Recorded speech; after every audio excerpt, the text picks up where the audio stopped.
مولانا صاحب ایک ساتھی نے ہم سے یہ پوچھا ہے کہ نماز جمعہ کتنے لوگ ہوں تو واجب ہو جاتی ہے؟ کچھ لوگوں کا کہنا ہے یہ 3 لوگ ہو جائیں تو واجب ہو جاتی ہے، کچھ لوگ کہتے ہیں 5000 اور کچھ کہتے ہیں۔ میری اس بارے میں یہ سوال ہے کہ کتنے لوگ ہوں تو کم از کم وہاں نماز جمعہ ہم ادا کر سکتے ہیں؟ نماز جمعہ کے لیے کتنے آدمی ہوں تو نماز جمعہ ہو سکتی ہے؟ نماز جمعہ تو 2 آدمی بھی ہوں، ایک امام اس کے ساتھ مسلم، پھر بھی ہو جاتی۔ مگر یہ سوال ہے کہ کس بستی کے لوگوں پر یہ نماز جمعہ فرض ہوتی ہے۔ بعد میں تو بے شک 2 ہی آدمی اکٹھے ہوں جیسے دوسری نماز ہے، وہ نماز تو ہو جائے۔ تو اس میں یہ بات درست ہے کہ جنگلوں اور بیابانوں میں نماز جمعہ نا نبی علیہ السلام کے زمانے میں یا صحابہ کے زمانے میں نہیں پڑھی گئی کہ جہاں بھی خانہ دوستوں پڑھ لیں۔ آبادی کوئی لوگ نا گھر بنا کر رہ رہے ہوں گاؤں شہر وغیرہ، تو وہاں ہی ہوتی رہی۔ ایسے نہیں کہ مسافروں نے پڑھی ہوئی، اسی لیے مسافر بھی نہیں۔ حضور علیہ السلام میدان عرفات میں تھے، جمعہ کا دن تھا نا، اس دن 9 تاریخ میں آپ نے جمعہ نہیں پڑھا، ظہر کی نماز ہی پڑھائی۔ تو یہ آبادی ہونی چاہیے، مقیم لوگ ہونے چاہیے، پھر وہ تھوڑے بھی ہوں تو کوئی نہیں۔ یہ جو کہتے ہیں نا 5 ہوں 3 ہوں سارے، یہ اپنی طرف سے شرطیں ہیں نا اس نے بات کی ہیں۔ 2 آدمی جن سے جماعت ہو سکے نا، ایک امام کی جمعہ ہو جائے گا۔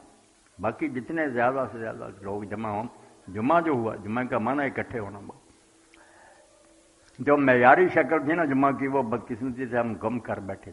وہ تو یہ تھا کہ ہر بستی میں بھی جمعہ نہیں ہوتا تھا۔ یہ جو امام ابو حنیفہ رحمۃ اللہ علیہ کا نا کہ وہ کہتے تھے شہر میں ہو۔ شہر سے مراد یہ نہیں کہ یہ کوئی وہاں پولیس ہو یا دکانیں وغیرہ۔ مصر جامع سے مراد ایسا کہ حکومت جو ہے نا سرکل بنائے کہ یہ اتنے میلوں کے لوگ جو ہے نا فلاں بستی میں اکٹھے ہوں، بے شک وہ گاؤں ہو مگر وہ قرار دے دیں کہ اس علاقے کا مرکزی مقام یہ ہے، وہ مصر شہر مصر جامع۔ تو 9 10 میل سے نا جو لوگ پڑھ کر جمعہ پھر شام کو گھر جا سکے، ان کے لیے تھا کہ وہ سارے لوگ پھر وہاں آتے تھے، بجائے اپنی اپنی بستیوں پڑھنے۔ باقی جماعتیں ہوتی رہتی تھی 5 نمازوں کی، جمعہ کے لیے پھر نا مرکزی بستی جو وہاں لوگ جاتے تھے، وہاں نماز جمعہ ہوتی تھی۔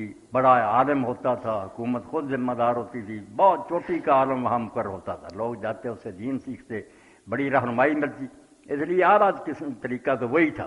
مگر جب قسم سے سارا نظام درم برم ہو گیا تو پھر یہی ہے کہ لوگوں نے اپنے اپنے طور پر پڑھنا شروع کر دیا۔ یہ افراتفری ہے نا۔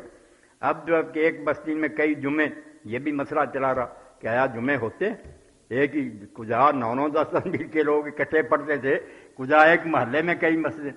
تو پھر یہ جھگڑا بہت ہوا کتابوں میں کہ ان میں سے جمعہ کسی کا ہوتا بھی ابھی۔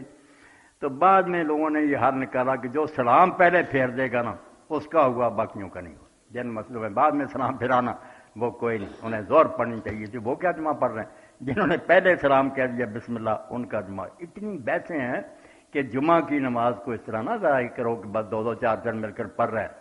اجتماع بہت بڑا، جیسے حج کا اجتماع نا، اس طرح یہ علاقے کا ایک مرکزی اجتماع ہو، 9 10 میل کے ایریے کے لوگ وہاں اکٹھے ہوں، وہاں ایک بہت بڑا عالم ہو جو ہر 7 دن کے بعد نا گرما دے، دین کا کرنٹ ان میں جاری کر دے۔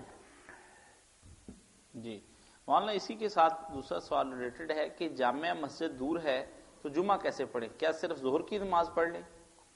نہیں، جامع مسجد میں یہ تو نہیں کہ لندن جانا، شہر میں ہوگی نا یہ مسئلہ، وہاں چلے جائیں، یہ تو کوئی بات نہ ہوئی۔ اگر شوق ہے جمعہ کا تو آپ جائیں جامع مسجد۔